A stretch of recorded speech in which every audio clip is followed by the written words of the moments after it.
Hey, welcome back to another video of Tech Basics. In this video, we are going to learn how to download Bank of America mobile application on your device. First of all, make sure that you are connected to the internet. After that, find App Store and open it.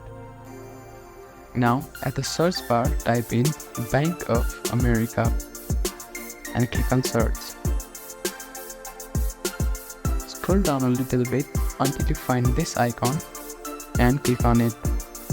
Now click on Get. You need to verify with your Face ID fingerprint on a passcode. After the verification is done, your download will be started shortly. When the download is completed, click on Open to use the application. Thank you for watching this video. I hope you enjoy it. Please do not forget to like, comment and subscribe to our channel. And feel free to comment down below if you have any queries. Thank you.